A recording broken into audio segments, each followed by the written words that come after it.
જય શ્રી કૃષ્ણ વાલા વૈષ્ણવજનો, આજે આપણે સાંભળીશું એ વ્રત જીવ્રતની વ્રત કથા. નવ પરણેતર પરણ્યા પછી પહેલાં આવતા અષાઢ મહિનાની વદ તેરસથી આ વ્રત લે છે અને અમાસે વ્રત પૂરું કરે છે.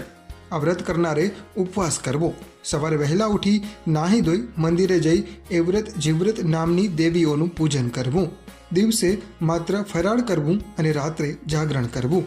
આ વ્રત 5 વર્ષ સુધી કરવું અને પછી ઉજવણું કરવું અને પતિના દીર્ઘ આયુષ્ય માટે પ્રાર્થના કરવી. હવે આપણે એ વ્રત જીવ્રત વ્રતની વાર્તા સાંભળીએ. એક બ્રાહ્મણ અને બ્રાહ્મણી હતા. તેઓ બધી વાતે સુખી હતા, પરંતુ સંતાન વિના એમનું મન ચિંતામાં બળ્યા કરતું હતું. બ્રાહ્મણ તો તપ કરવા નીકળ્યો. ગામથી દૂર ઘોર વનમાં ગયો. ત્યાં તેણે મહાદેવજીનું દેહરું જોયું. બ્રાહ્મણ દેરામાં ગયો. 6 દિવસ થયા, છતાં મહાદેવજી પ્રસન્ન ન થયા. એટલામાં ત્યાં એક પારધી બકરું લઈને આવ્યો. એણે તો જય મહાદેવજી કહીને બકરાના ગળા પર તલવારનો ઝટકો દીધો. મહાદેવજી પ્રસન્ન થયા અને બોલ્યા, માગ માગ માગ તે આપું. પારધીએ કહ્યું, ભગવાન, મારે 7 છોકરા જોઈએ. મહાદેવજીએ કહ્યું, જા, તારે ઘરે 7 છોકરા થશે. પારધી મહાદેવજીને પ્રણામ કરી ચાલતો થયો. બ્રાહ્મણ વિચારમાં પડ્યો કે હું આટલી બધી ભગવાનની ભક્તિ કરું છું, 6 દિવસથી તો મેં અનાજ પણ ખાધું નથી, છતાં ભગવાન પ્રસન્ન ન થયા અને પારધીએ ન કરવાનું કામ કર્યું તો એ ઘડીકમાં પ્રસન્ન થયા. શું ભગવાનના ઘરે અન્યાય જ હશે? એણે તો મહાદેવજીની પિંડી ઉપર માથું પછાડી મરી જવાનો નિશ્ચય કર્યો. બ્રાહ્મણ જેવું માથું પછાડવા જાય છે તેવા જ મહાદેવજી પ્રગટ થયા અને કહ્યું, હે બ્રાહ્મણ, આપઘાત સિદ્ધ કરે છે, જોઈએ તે માગ. બ્રાહ્મણ બોલ્યો, પ્રભુ, હું નિત્ય તમારી સેવા કરું છું, છતાં મારે ઘરે પારણું નહીં અને પેલા પારધીને એક ઘડીમાં 7 છોકરા. ભગવાને બ્રાહ્મણને શાંત કર્યો અને કહ્યું, જો પેલો છાણનો પોદરો, કેટલા કીડા ખદબદે છે.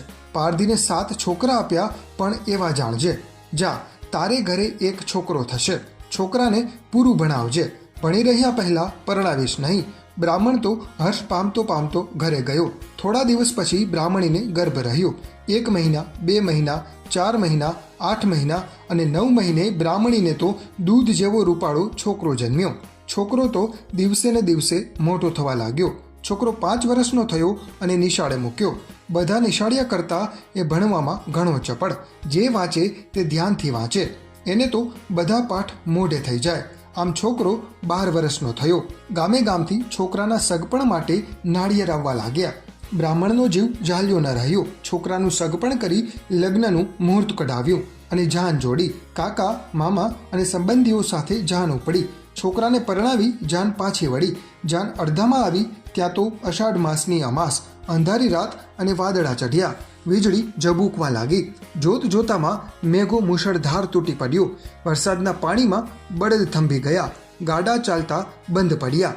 બધા નીચે ઉતરીને ચાલવા લાગ્યા. એવામાં ઓચિંતાનો વરના પગે સાપે ડંખ દીધો. વર તો ઓ બાપરે કહી કારમી ચીસ નાખી ધરતી પર ઢળી પડ્યો. બધા થંભી ગયા. વીજળીના ઝબકારે જુએ છે તો મોટો કાળોતરો નાગ સડસડાટ ચાલ્યો જાય છે. થોડી વારમાં વરનું શરીર લીલુંછમ થઈ ગયું. આંખો ફાટી ગઈ. મોઢે ફીણ આવ્યા અને દેહમાંથી પ્રાણ પંખેરું ઉડી ગયું. બધાએ વિચાર કર્યો, જે થનાર હતું તે થયું, પણ હવે શું કરવું? જો આપણે અહીં બહુવાર રહીશું તો જીવથી જઈશું. વરના શબની કાલે સવારે આવીને વ્યવસ્થા કરીશું, એમ કહી બધા ચાલતા થયા. છોકરાના મા બાપ પણ રડતા રડતા ચાલતા થયા. વહુને પણ ઘણી વિનંતી કરી, પણ વહુ 1ની 2 ન થઈ. એ તો પોતાના પતિનું માથું ખોળામાં લઈને ભયાનક વનમાં વરસતા વરસાદમાં ભીંજાતી એકલી બેઠી રહી. એણે વિચાર કર્યો કે મારા જીવનો તો ભય નથી, પણ મારા પતિના શબને વાઘ દીપડા ખેંચી જશે તો એની અવગતિ થશે. એણે તો પતિના શબને ખભે ઉપાડ્યું અને પડતી આખડથી ચાલવા લાગી. ત્યાં એકાએક વીજળીનો ઝબકારો થયો. એના અજવાસમાં છેટે એણે એક દેહરું જોયું. વહુ પતિના શબને લઈ દેહરામાં બેઠી અને અંદરથી સાંકળ ભીડી. મધરાત થઈ અને એ વ્રતમાં આવ્યા. જુએ છે તો દેહરું બંધ અને અંદરથી સાંકળ ભીડેલી હતી. એ વ્રતમાં બોલ્યા, મારા દેહરામાં કોણ છે? ભૂત છે? પ્રેત છે? પિશાચ છે?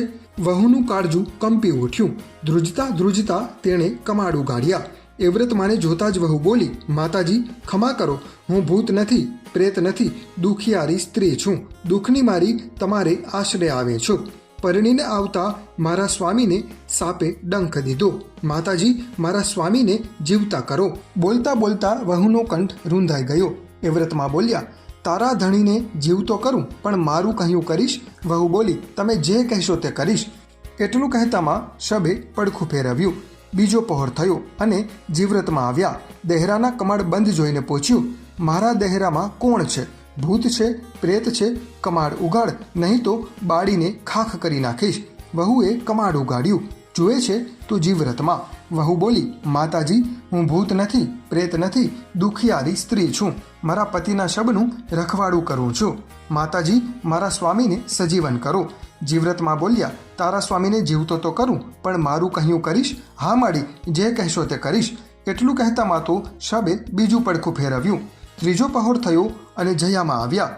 એમણે પણ દહેરું બંધ જોઈને પૂછ્યું, મારા દહેરામાં કોણ છે? કમાડ ઉગાડ, નહીં તો બાળીને ખાખ કરી નાખીશ. વહુએ કમાડ ઉગાડ્યું. જયામાં જુએ છે તો એક શબ પડેલું હતું. વહુએ જયામાં આગળ પોતાના પતિને જીવતો કરવાની વિનંતી કરી.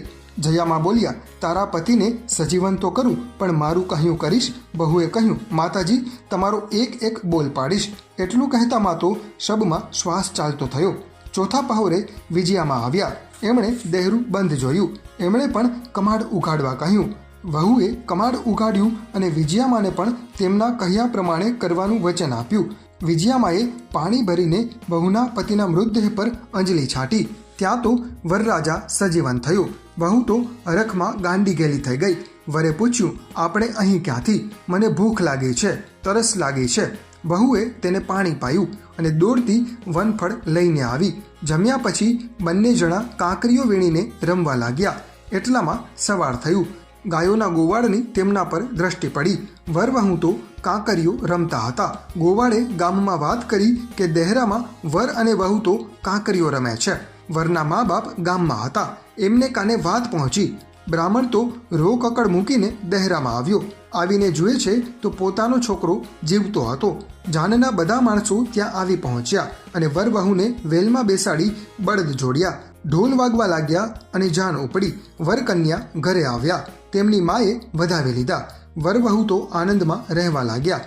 થોડા દિવસો વીત્યા. ત્યાં તો વહુના ઘરે છોકરો આવ્યો. કેવો રૂપાળો છોકરો, જાણે ગુલાબનું ફૂલ. મધરાત થઈ અને એ વ્રતમાં આવ્યા. તેમણે પૂછ્યું, બહુ ઊંઘે છે કે જાગે છે? બહુએ કહ્યું, જાગું છું માતાજી. મારો બોલ પાડીશ ને? હાજ તો લાવ તારો છોકરો મને આપ. વહુએ તો છોકરાને બાળોતિયામાં વીંટીને માતાજીને આપ્યો. માતાજી છોકરાને લઈને અલોપ થઈ ગયા. સવારે સાસુ ઘોડિયામાં જુએ છે તો છોકરો ન મળે. સાસુએ પૂછ્યું, બહુ છોકરો ક્યાં ગયો? વહુ કહે, હું શું જાણું. બહુના આવા ઉત્તરથી સાસુને વહેમ પડ્યો કે રાત્રે એકલી મસાણમાં રહેલી તો નારે રાંડ ચૂડેલ થઈ હોય. સાસુએ ફરી પૂછ્યું, વહુ છોકરો ક્યાં ગયો? રાંડ ખાઈ તો નથી ગઈ ને? ગામમાં હાહાકાર વર્તાયો. વહુને તો બીજી વાર મહિના રહ્યા. 9 મહિને તેને છોકરો અવતર્યો. સાસુએ તો ઓરડામાં ઘોડિયું મૂક્યું અને ઘોડિયા પાસે જ સૂઈ રહી. મધરાત થઈ ને જીવ્રતમાં આવ્યા. વહુ ઊંઘે છે કે જાગે છે? વહુએ કહ્યું, જાગું છું માતાજી. મારો બોલ પાડીશ ને? હાજ તો લાવ તારો છોકરો. માતાજી, છોકરો તો મારી સાસુ પાસે છે. તું આપે છે તો ખરી ને? હાજ તો લાવ બાળોતિયું. વહુએ બાળોતિયું આપ્યું. સાસુ તો ઊંઘતી રહી અને જીવ્રતમાં છોકરાને લઈને અલોપ થઈ ગયા. સવાર થયું અને સાસુ જાગી. ઘોડિયામાં જોયું તો છોકરો જોવા ન મળે. એણે તો વહુને ચૂડેલ કહી ભૂંડી ગાળો દીધી. વહુને ત્રીજી વાર મહિના રહ્યા. 9 મહિને છોકરાનો જન્મ થયો. સાસુએ વિચાર્યું, રાંડ 2 વાર છોકરાને ખાઈ ગઈ. આ વેળા તો આખી રાત ચોકી કરું. એણે ફળીના બધા માણસો ભેગા કર્યા. હાથમાં લાકડીઓ લઈને બધા ચોકી કરે છે. મધરાત થઈ ને જયામાં આવ્યા. વહુને કહેવા લાગ્યા, વહુ ઊંઘે છે કે જાગે છે? વહુએ કહ્યું, જાગું છું માતાજી. મારો બોલ પાડીશ ને? હાજ તો લાવ તારો છોકરો. માતાજી, છોકરો તો મારી સાસુ પાસે છે. તું આપે છે તો ખરી ને? હાજ તો લાવ બાળોતિયું. વહુએ બાળોતિયું આપ્યું. માતાજીએ ચોકી કરનારાઓની આંખોમાં ઘોરણ મૂક્યું. બધા ઘોરવા લાગ્યા. માતાજી છોકરો લઈને ચાલતા થયા. સવારે ઉઠીને સાસુ જુએ તો છોકરો ઘોડિયામાં જોવા ન મળે. એ તો રોવાને કકડવા લાગ્યા. ગામમાં બધાને નવાઈ લાગી. વાત છેક રાજાના કાને પહોંચી. વહુને ચોથી વાર મહિના રહ્યા અને ફરી છોકરાનો જન્મ થયો. આ વેળા તો રાજાએ પોતે ચોકી કરવાનું માથે લીધું. ચારે દિશાએ ચોકીઓ મૂકી. રાજા પોતે પણ ઘોડિયા પાસે ઉઘાડી તલવારે બેઠા. મધરાત થઈ અને વિજયામાં આવ્યા. વહુ જાગે છે કે ઊંઘે છે? જાગું છું માતાજી. મારો બોલ પાડીશ ને? આજ તો લાવ તારો છોકરો. છોકરો તો મારી પાસે નથી માતાજી. છોકરાની તો રાજા ચોકી કરે છે. તું તો આપે છે ને, મારાથી ના કેમ કહેવાય? તો લાવ બાળોતિયું. વહુએ તો બાળોતિયું આપ્યું અને માતાજી તો બધાને ઊંઘાડીને છોકરો લઈને ચાલતા થયા. સવારે રાજા ઘોડિયામાં જુએ છે તો છોકરો ન મળે. સાસુ તો માથું ને પેટ કૂટવા લાગી. રાંડ ચૂડેલ, મારા ચારે ચાર છોકરા ખાઈ ગઈ.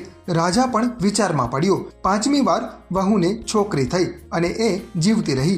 વહુ કહે, બાઈજી, મારે તો ગોરાણીઓ જમાડવી છે. આજે મારું વ્રત પૂરું થયું. સાસુ રાતી પીડી થઈ અને બોલી, તને મન ફાવે તેમ કર, મને કાંઈ પૂછીશ નહીં. વહુ તો સવારે નાહી ધોઈ દહેરામાં ગઈ.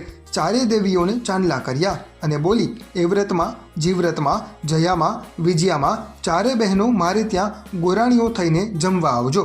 સાંજ પડી. એ વ્રતમાં, જીવ્રતમાં, જયામાં અને વિજયામાં ચારે બહેનો જમવા આવી. તેઓ જમતા હતા ત્યાં તો ઘોડિયામાં છોકરી રડવા લાગી. માતાજી પૂછે છે, છોકરી કેમ રડે છે? છોકરી કહે, સૌને 2 ભાઈ અને મારે એકેય નહીં. ચારે માતાજીઓએ એક છોકરો આપ્યો. વહુને તો ચારે 4 દીકરા પાછા મળ્યા. ચારેય માતાજીઓ દીકરા આપીને ચાલતા થયા. તે પછી વહુએ માંડીને સાસુ અને બધાને બધી વાત કહી. હવે બધા સમજ્યા કે પોતાના પતિને બચાવવા વહુએ 4 છોકરાઓનો ભોગ આપ્યો હતો. બધા વહુના વખાણ કરવા લાગ્યા. એ વ્રતમાં, જીવ્રતમાં, જયામાં અને વિજયામાં જેવા તમે વહુને ફળ્યા એવા સૌને ફળજો. જય માતાજી.